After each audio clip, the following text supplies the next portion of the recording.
ఒకవైపున పాక్ సంబంధించి అధికారులు అక్కడి ఆర్మీ అధికారులు పదే పదే ఫేక్ ప్రచారాలు చేస్తా ఉన్నారు. అక్కడి ప్రజల్ని తప్పుదోవ పట్టిస్తా ఉన్నారు.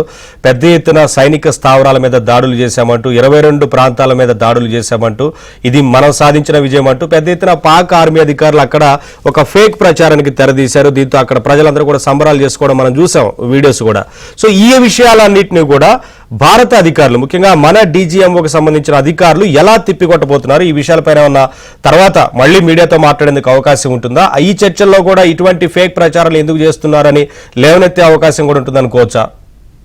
ఖచ్చితంగా ఉంటుంది. ఎందుకంటే మనకు అభ్యంతరంగా ఉన్నటువంటి అనేక అంశాలను ఇందులో చర్చించే అవకాశం ఉంటుంది. ఎందుకంటే ప్రధానంగా మన ఏదైతే డిఫెన్స్ కు సంబంధించినటువంటి వ్యవహారాల్లో ఎయిర్ ఫోర్స్ కు సంబంధించినటువంటి రాఫెల్ ని కూడా మేము పడగొట్టాం. తర్వాత బ్రహ్మోస్ ని మేము అడ్డుకున్నాం. తర్వాత మన దగ్గర ఉన్నటువంటి కొన్ని ఫైటర్ జెట్స్ ఏవైతున్నాయో వాటిని కూడా మేము పడగొట్టాం. ఒక 5-6 ఫైటర్ జెట్లు పడగొట్టాం. తర్వాత 2-3 రాఫెల్ ను కూడా పడగొట్టాం. తర్వాత మేము ఎయిర్ బేస్ ను కూడా మేము ధ్వంసం చేశామంటూ వాళ్ళు ప్రచారం చేసుకుంటూ ఉన్నారు. దానికి పాకిస్తాన్ ప్రధాని కూడా ఈ యొక్క కాల్పుల విరమణ ఒప్పందం జరిగిన తర్వాత ప్రధాని చేసినటువంటి ప్రసంగం కూడా కొంత వివాదాస్పదమైంది. ఆయన చేసినటువంటి ప్రసంగంలో మనం భారత్ ని ఒప్పించాము, తర్వాత కాల్పుల విరమణకు వాళ్ళే ఒప్పుకున్నారు, భారత్ పైన విజయం సాధించాం, ఇది కాల్పుల విరమణ కాదు, భారత్ పై సాధించినటువంటి విజయం, కాబట్టి మీరంతా కూడా పండుగ చేసుకోండి, మీరు సంబరాలు చేసుకోండి అంటూ కూడా పాకిస్తాన్ ప్రైమ్ మినిస్టర్ కూడా ఒక స్పీచ్ లో ఆయన జాతిని ఉద్దేశించి మాట్లాడుతూ చేసినటువంటి ప్రసంగం ఉంది.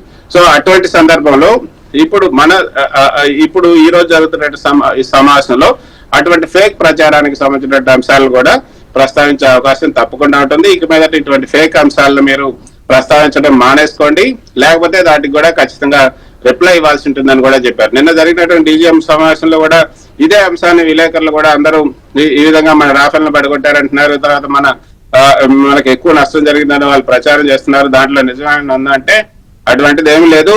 మన పైలట్స్ అందరూ కూడా సేఫ్ గా ఇంటికి తిరిగి వచ్చారు. All our pilots are safe back to home అంటూ ఆయన డీజీఎంఓ చెప్పడం జరిగింది. సో మనకు సంబంధించినటువంటి నష్టం జరగలేదని చెప్పొచ్చు.